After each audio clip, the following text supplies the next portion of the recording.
Okay, guys, I'm jumping on here real quick because I keep seeing some videos about certain things, and I think that what's happened is a lot of us are getting confused because doctors are telling us all different things, right?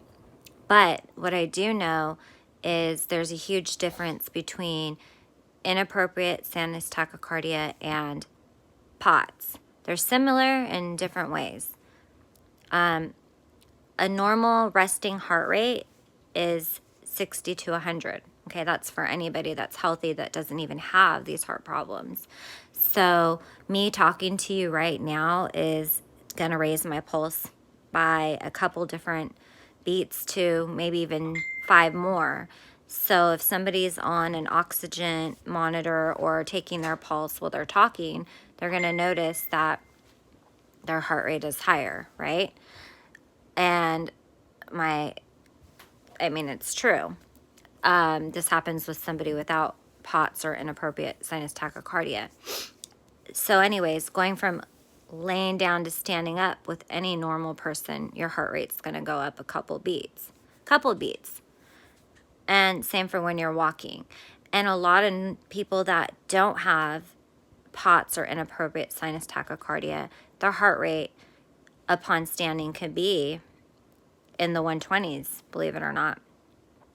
Anyways, the point to what I'm trying to say is with POTS, the problem with POTS is when you stand up from laying down, there's a change in your blood pressure.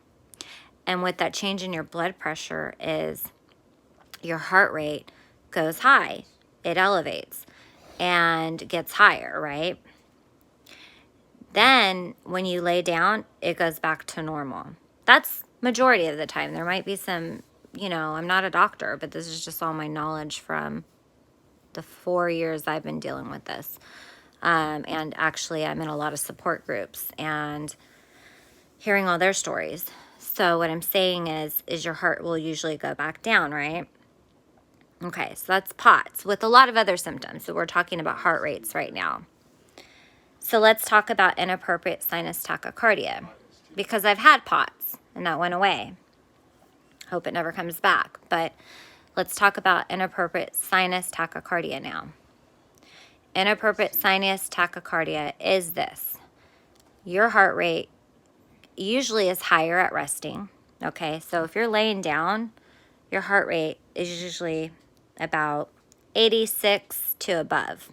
Resting, not moving, not talking, not doing anything.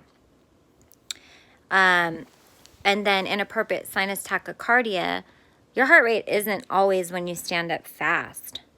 There's a lot of other symptoms that give you inappropriate sinus tachycardia just besides the fast heart rate. I mean, we're talking shortness of breath, we're talking dizziness, we're talking tingling, we're talking vision issues, we're talking swallowing issues, we're talking so many issues.